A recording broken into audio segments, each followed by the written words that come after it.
Good morning बच्चों।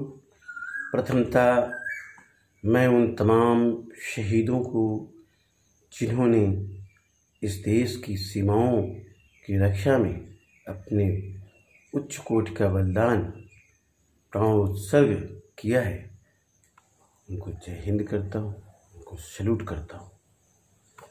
आज 22 जून 2020 की प्रभातकालीन सभा में आप सभी का हार्दिक अभिनंदन और स्वागत है।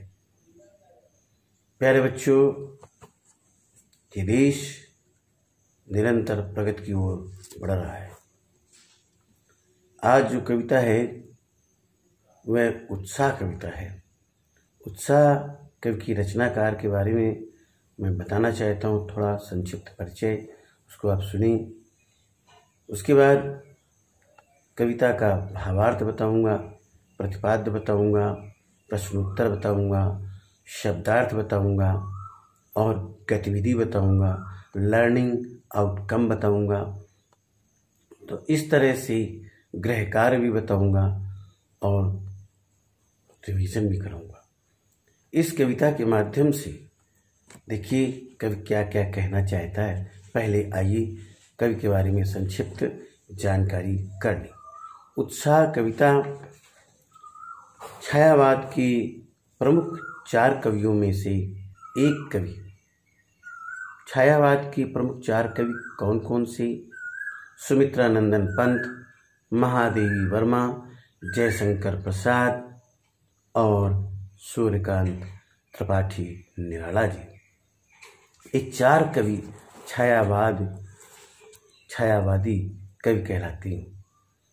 तो उत्साह कविता के रचनाकार सूर्यकांत त्रिपाठी निराला जी हैं, जिनका जन्म बंगाल के महिसादल में सन 1899 में हुआ था, 1899 AD में। वे मूलतः गढ़ाकोला जिला उन्नाव उत्तर प्रदेश की निवासी थे। उन्नाव में कानपुर का गंगा जब इधर से जाएंगी आप झांसी की तरफ से जाएंगी और उरई होते हुए कानपुर सेंट्रल पहुंचेंगी और सेंट्रल से पहुंच के जब आप गंगा पुल क्रॉस करेंगी तो गंगा के इस तरफ कानपुर और गंगा की उस तरफ उन्नाव, लखनऊ ट्रेन जाती है और बसें भी खूब जाती हैं कानपुर से। आप गढ़ा कोला उन्नाव में गया हूँ, उत्तर प्रदेश के निवासी थे। निराला जी की औपचारिक शिक्षा 9वीं तक महिसादल में ही हुई थी। महिसादल कहाँ है? बंगाल, पश्चिम बंगाल हुई थी। उन्होंने स्वाध्याय से संस्कृत, बांग्ला और अंग्रेजी का ज्ञान अर्जित किया। वे संगीत और दर्शन शास्त्र के भी गहरे अध्येता थे। रामकृष्ण परमहंस और विवेकानंद की विचारधारा ने उन पर विशेष प्रभाव डाला। निराला का पारिवारिक जीवन दुखों और संघर्षों से भरा था।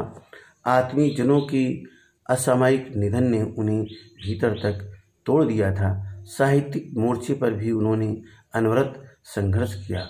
सन 1961 में इस हिंदी साहित्य की निधि और छायावाद के प्रमुख कवि का देहावसान हो गया, स्वर्गवास हो गया। उनकी प्रमुख कृतियां हैं अनामिका, परिमल, गीतिका, कुकुरमुत्ता और नए पत्ते। उपन्यास, कहानी, आलोचना और निबंध लेखन में भी उनकी ख्याति अविस्मरणीय है। निराला रचनावली की 8 खंडों में उनका संपूर्ण साहित्य प्रकाशित है।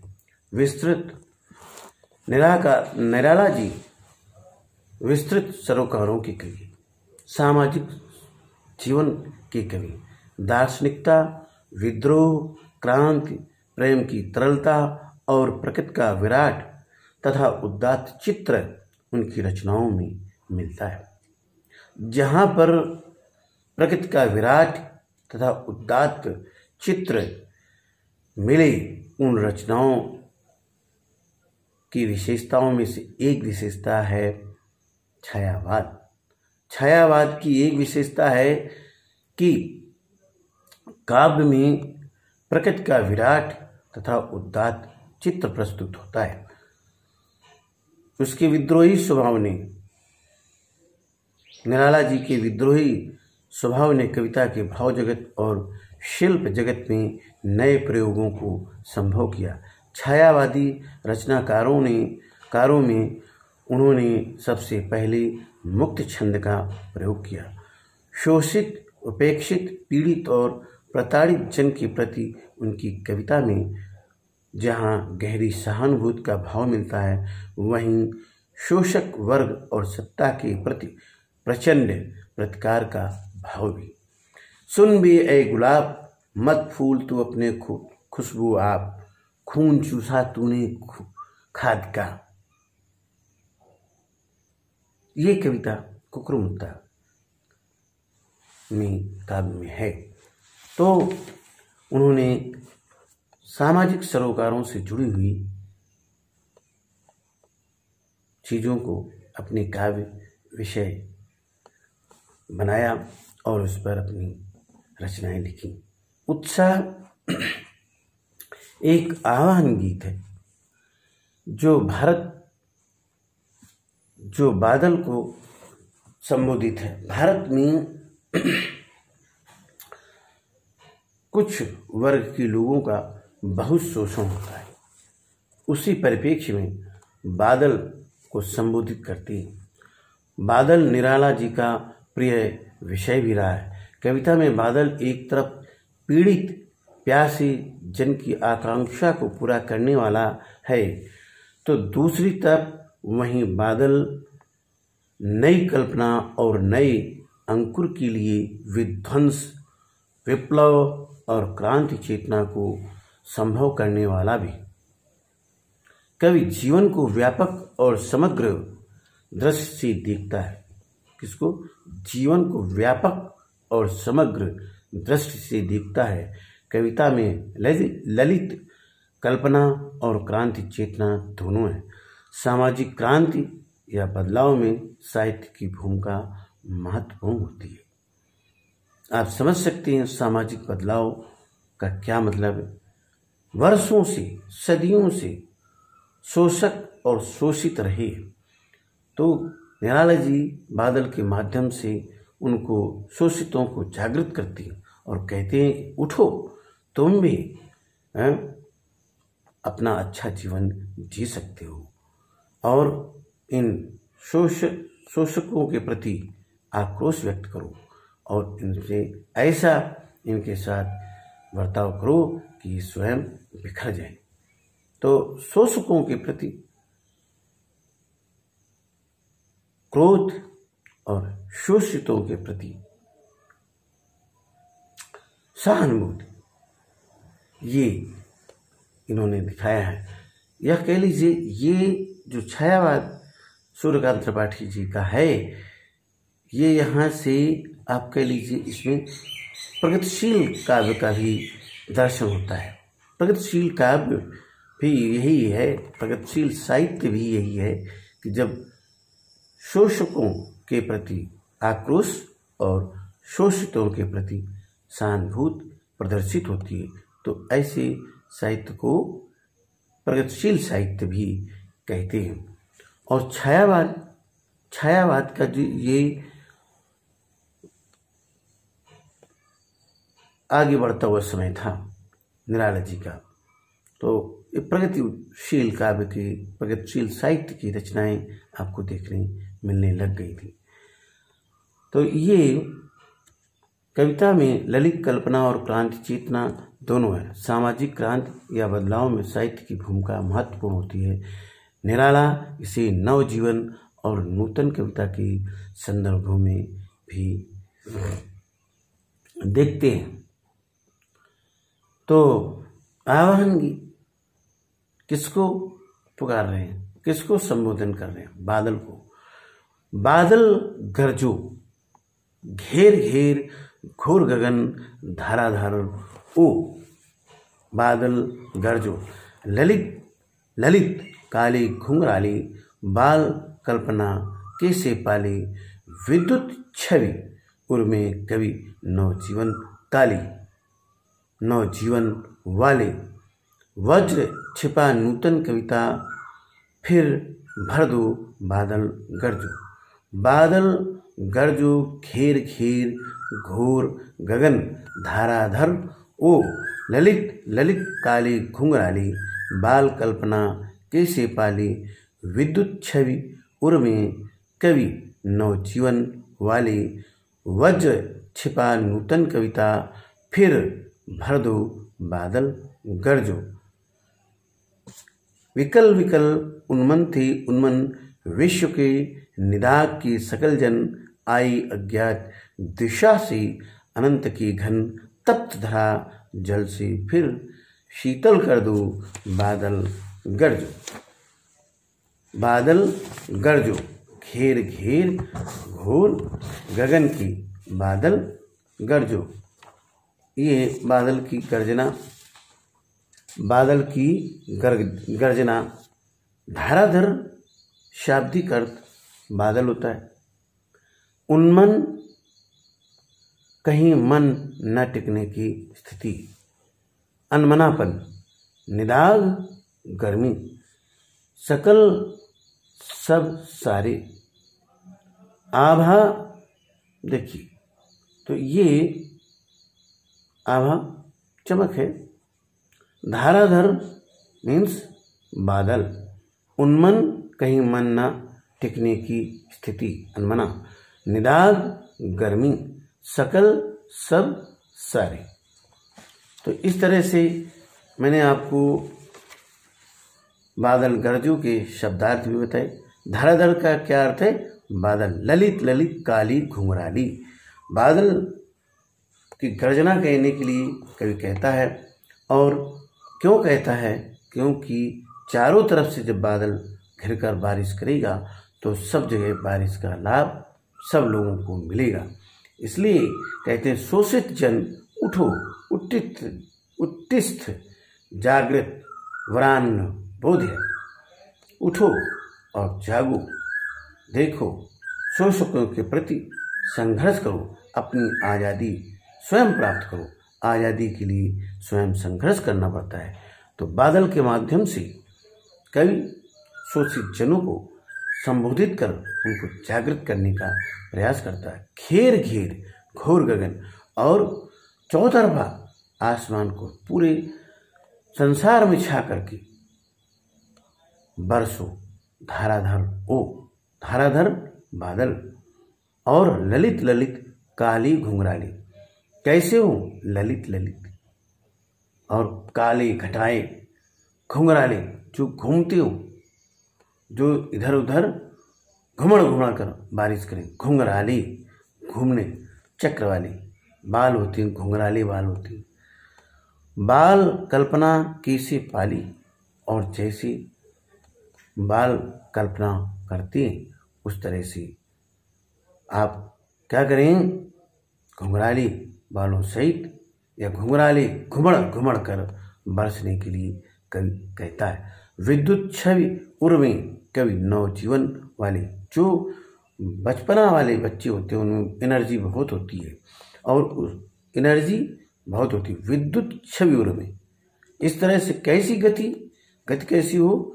विद्युत जैसी की, जैसे करंट का स्विच बोर्ड का स्विच ऑन किया तुरंत बिजली फैल जाती। इस तरह से आप तीव्र गति से नव जीवन वाली, और जिनमें नए जीवन के प्रति आशा हो, नया जीवन जीना चाहते हो। वज्र छिपा नूतन, वज्र छिपा, वज्र से युद्ध होता है, हथियार से। वज्र छिपा नूतन कविता फिर भर दो, और वज्र से हथियार से युद्ध करके विध्वंस कर दो शोषकों को। और ऐसी कविता सबके हृदय में भर दीजिए। नूतन नई कविता का संचार, नए जीवन का संचार कर दीजिए, ताकि सब जगह आज़ादी सब फैल जाए। विकल विकल उन्मन थी उन्मन परेशान परेशान, परेशानियाँ परेशानियाँ, उन्मन थे उन्मन, बहुत परेशान परेशानियाँ, विकल विकल परेशान, उन्मन थे उन्मन, हाँ? निराशावान थे। विश्व के निदाग की सकल जन, निदाग, निदाग का अर्थ देखिए, निदाग का अर्थ क्या है? गर्मी, गर्मी से सब परेशान थे। कहने का अर्थ है शोषकों के अत्याचार से सब परेशान थे। विश्व के निदाग की सकल जन उन्मन थे उन्मन।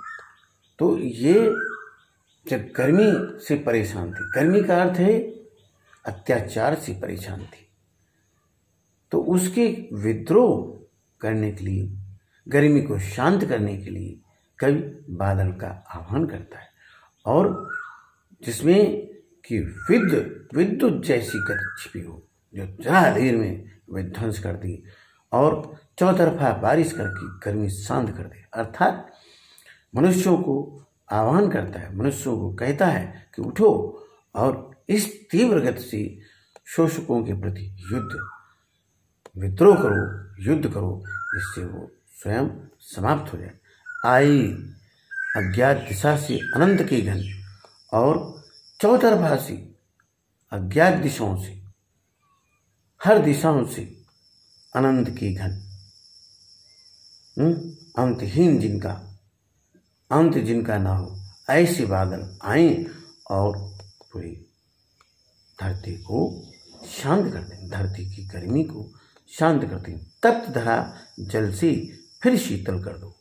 ये जो समाज में अत्याचार फैला हुआ है, इसकी जो दिशा और दशा को समाप्त कर दीजिए।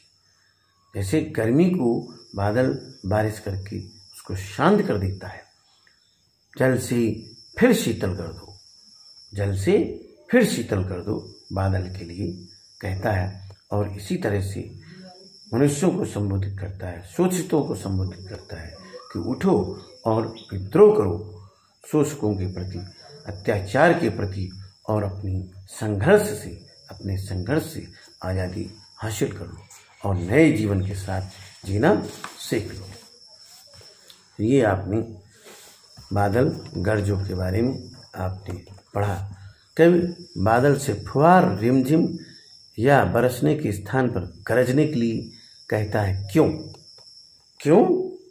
रिमझिम फुहार से सब जगह शांत स्थापित हो जाएगी, विप्लव नहीं होगा।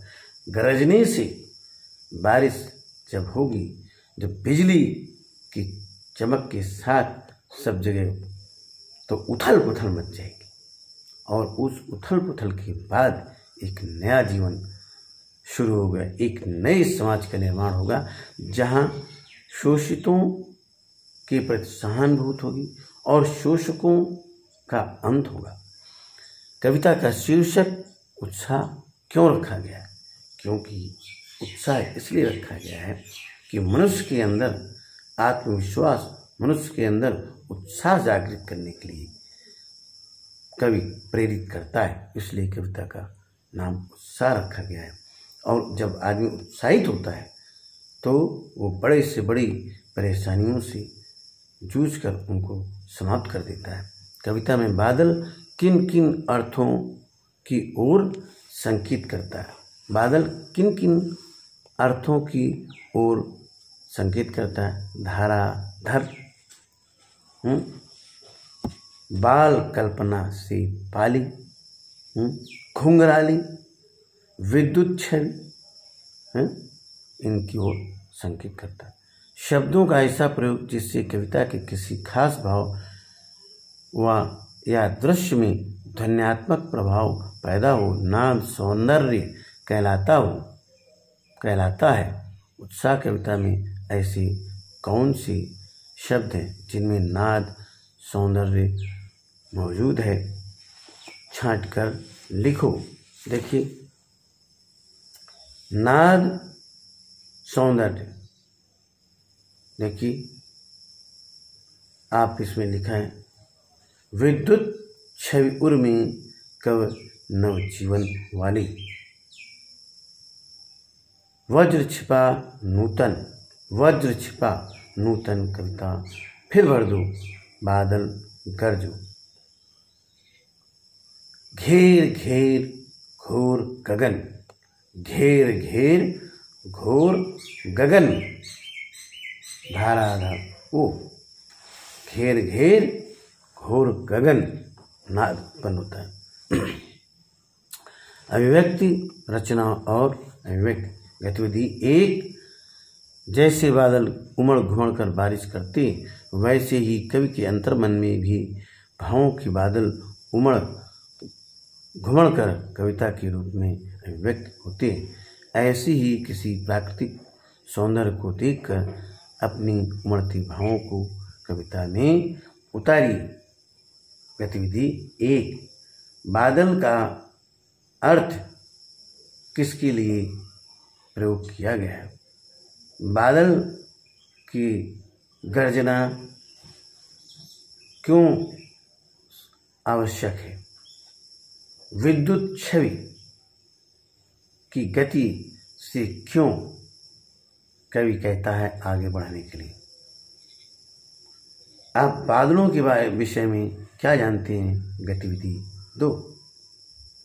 गतिविधि 3। वर्षा ऋतु के महीनों के नाम लिखें और आज के समय में इस वर्षा ऋतु के जो 4 महीने उनमें क्या बदलाव आया है? गतिविधि नंबर 3। तो बादल गरजो कविता आपने पढ़ी और इसको आप पढ़ते रहिए। ये तत्सम शब्दों को लेकर के ज़्यादा है। छायावाद साहित्य, छायावाद काव्य अक्सर तत्सम शब्दों के लिए हुए होता है और तत्सम शब्द उन्हें कहते हैं जो संस्कृत के हूबहू हिंदी में प्रयोग किए जाते हैं। बहुत बहुत धन्यवाद। 22 जून 2020 मैं डॉक्टर संतोष लाल कमल क्षितिज भाग 2 की कविता लेकर उपस्थित हुआ था। Thank you very much being with me.